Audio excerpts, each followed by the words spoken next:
Estamos de volta, pessoal, continuando aqui o nosso domínio 2, falando sobre arquitetura e design. Vamos começar aqui com o nosso item 2.5, dado um cenário implementar resiliência de cibersegurança. Vamos falar um pouquinho aqui sobre redundância, replicação on-premises versus cloud, tipos de backup, não persistência, alta disponibilidade, ordem de restauração e diversidade. Começando aqui com redundância. Redundância é a implementação de meios alternativos para realizar tarefas de trabalho ou realizar funções de TI para dar suporte ou manter a disponibilidade de um recurso ou serviço. Esse seria um conceito de redundância. A redundância ajuda a reduzir pontos únicos de falha e melhorar a tolerância a falhas. E há um conceitozinho bastante interessante aqui, rollover ou failover, significa redirecionar a carga de trabalho ou o tráfego de um sistema redundante ou de backup quando ocorre uma falha com um sistema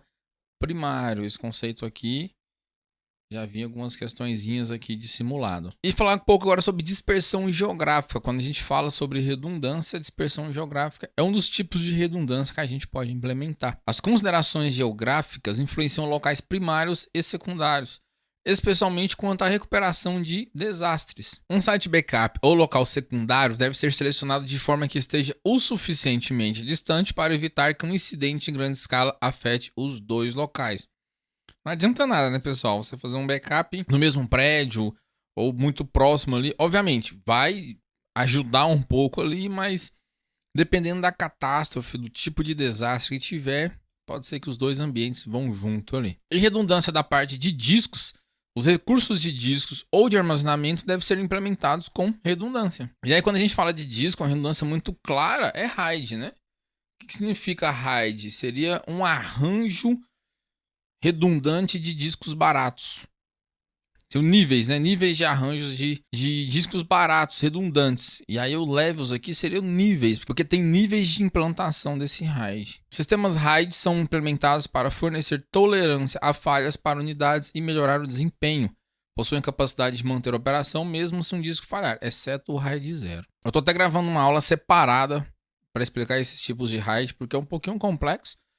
E aí ia ficar muito grande essas aulas aqui. Mas rapidamente falando aqui, o RAID 0, ele faz uma somatória de todos os discos e você precisa de no mínimo 2 discos para funcionar. E aí ele splita os arquivos. Digamos lá que você tem os bits. Ele escreve um bit aqui, um aqui, um aqui, um aqui, e aí volta de novo escrevendo os discos. Se você perder um disco, você corrompe todos os seus outros arquivos. O RAID 1, ele é um espelhamento. Tudo que escreve aqui, escreve no outro disco também. Também precisa de no mínimo 2 discos para funcionar. Se você perder um disco, você consegue ainda trabalhar normalmente com outro disco ali. O RAID 5, ele tem uma paridade. Você escreve lá os dados A, B, C aqui, né? E você tem uma paridade que ele é dividido nos discos. Se um disco falhar, com esse disco de paridade aqui, ele continua funcionando até esse disco ele ser substituído. Então você coloca outro disco e ele consegue reconstruir os dados. Dá uma pincelada muito rápida de RAID, só para vocês terem uma noção, que vai cair umas atividadezinhas aí lá no quiz sobre RAID. Mas, enquanto a minha aula não sai, específica de RAID, dá uma pesquisadinha, uma leitura rápida em qualquer site. Se você não tem conhecimento sobre RAID, você vai conseguir entender facilmente, é bem tranquilo. A parte conceitual, a parte de implementação, na prática, é um pouco mais trabalhosa. Multipath. O multipath de disco ou armazenamento é uma implementação em que vários caminhos são fornecidos entre a CPU e a RAM, e os dispositivos de armazenamento. Essa configuração de redundância melhora a tolerância a falhas das soluções de armazenamento. Pode ser implementado em um único servidor ou em combinação com NAS ou um SAN. Esse multipath aqui é você fazer vários caminhos, digamos assim, entre os dispositivos de armazenamento e a parte do seu processamento. Esse seria o conceito. Redundância de network, componentes e caminhos de rede devem ser implementados com redundância. Começando com balanceadores de carga, em inglês aqui load balancers, são tipicamente usados para gerenciar grande quantidade de volume de tráfego web e direcioná-los para um dos servidores, normalmente configurados de forma idêntica. Ou seja, você tem lá 2 servidores em web, e aí você tem um proxyzinho que às vezes antes, né? Então as requisições chegam nesse proxy, e aí o proxy manda para esses dois servidores aqui de carga, ou até mais que isso, ele vai balancear a carga. E aí, obviamente, vai depender da configuração, se você quer 50% para um, 50% para outro, suponha que esse aqui seja mais forte que o outro, enfim. Eles redirecionam o tráfego da melhor forma, lidando com grandes cargas ou até mesmo redirecionando o tráfego em casos de falhas. Ah, é verdade, bem, esqueci de citar isso aqui. Caso um falhe, o sistema não vai parar, porque tinha dois funcionando, ele vai começar a mandar todas as cargas para um só, até você substituir esse servidor, ou ele voltar ativa, enfim. Network Interface Card, que a gente já conhece que é NIC. Teaming, que seria acoplar as interfaces de rede em um único servidor para operar como uma única placa para lidar com falhas de NIC, como redundância e grandes volumes de tráfego, como aumento de largura de banda. Você tem lá a sua plaquinha de rede, muito bonitinha, e aí você tem lá,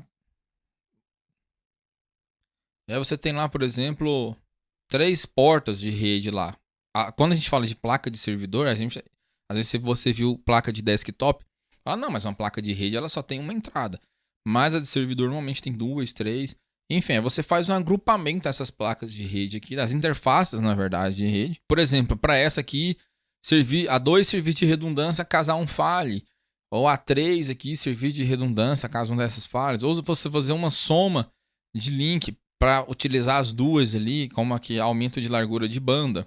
Enfim, esse é o conceito. Você juntar ali, agrupar várias interfaces de rede para você utilizá-las em simultâneo. E sobre a parte de energia, redundância de energia. A parte de alimentação de energia deve ser implementada com redundância. UPS, Uninterruptible Power Supply.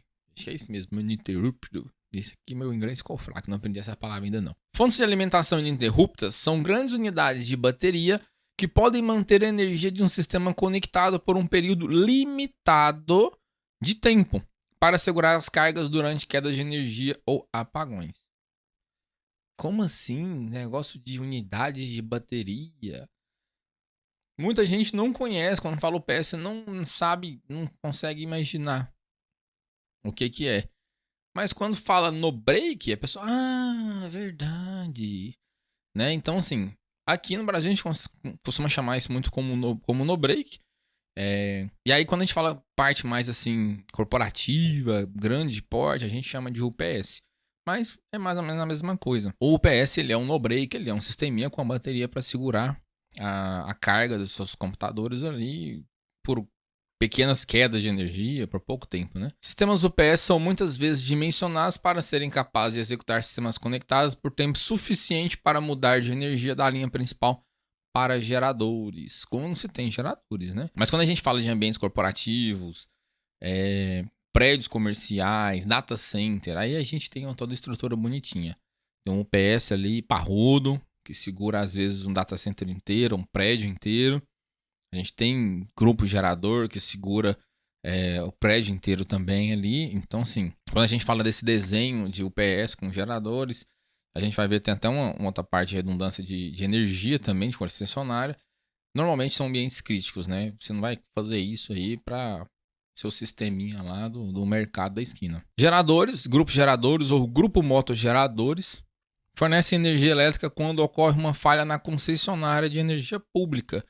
Eu esqueci de colocar uma fotinha aqui, mas aquelas caixonas normalmente a gente vê em porta de hospital, em mercado, em shopping, do lado ali perto dos ar-condicionados. Sempre tem esses geradores, que é justamente para socorrer ali quando acaba a energia da concessionária. Dual Supply, como eu acabei de citar, em alguns casos pode ser levado em consideração um fornecimento duplo de eletricidade, sendo por 2 fornecedores locais ou uma segunda opção produzida localmente, como energia eólica, solar ou até mesmo hidrelétrica. As fontes de alimentação dupla são frequentemente implementadas em uma configuração hot failover ou hot swap, automatizada a fim de minimizar o tempo de possível inatividade por falha do equipamento. Aí, a gente está falando aqui de 2 conceitos um pouquinho separados. Quando a gente fala de fornecimento duplo de eletricidade, aqui na parte de cima a gente vê que ele está falando mais com a parte de alimentação do prédio e tudo mais. E aqui a gente está falando mais a parte de equipamentos. O equipamento normalmente ele tem lá 2 fontes redundantes. Caso uma falha ali, a outra assume. E normalmente essas fontes, uma fonte só consegue tocar o equipamento. Por mais que às vezes elas funcionem em conjunto e tudo mais, para não sobrecarregar componente, coisas do tipo, uma consegue segurar ali o equipamento tranquilamente. Falar aqui agora sobre PDU, grava essa sigla aqui, ó, PDU, Power Distribution Units. As unidades de distribuição de energia são grandes réguas de energias montadas dentro de racks. As PDUs corporativas normalmente são dispositivos inteligentes conectados a uma rede e podem fornecer recursos de gerenciamento e monitoramento remotos. Como eu disse, quando a gente está falando de uma estrutura corporativa, uma estrutura um pouco mais robusta, você não vai ter simplesmente aquelas reguinhas que você coloca no fundo de rack ali, que tem lá 3, 5, 10 tomadas, né? 10 entradas ali, para você alimentar seus equipamentos. Essas PDUs aqui, dependendo da marca, dependendo da estrutura dela, por exemplo, ela é uma régua que suporta uma certa corrente, né, vulgo amperagem, e às vezes ela está ligada direto num disjuntor ali no seu no-break, ou direto no seu quadro de energia, que tem um no-break nele, enfim. E aí essas PDUs, elas têm ali as tomadinhas, e essas tomadas, elas são monitoradas. O que tem de carga nela, você faz a separação. Obviamente, se você está usando equipamentos que tem fonte redundante, você não vai ligar as duas fontes numa mesma PDU, porque a PDU ela pode falhar. Grosseiramente falando, uma PDU seria uma extensão elétrica. Só que é uma extensão elétrica inteligente, que ela tem monitoramento, você consegue gerenciar o que está ligado nela, tem um maior controle. Ela não é simplesmente uma extensão de energia ali para ligar os equipamentos. É como eu disse, normalmente essas PDUs elas são equilibradas as cargas delas ali, ligadas em disjuntor e tudo mais. Tudo bonitinho para tudo funcionar redondinho ali, sem problemas, sem maiores problemas. Beleza? Bom, pessoal, ficamos aqui com a nossa parte 1. Não esqueça de dar o like aí, comentar o que vocês estão achando e bora pro próximo vídeo.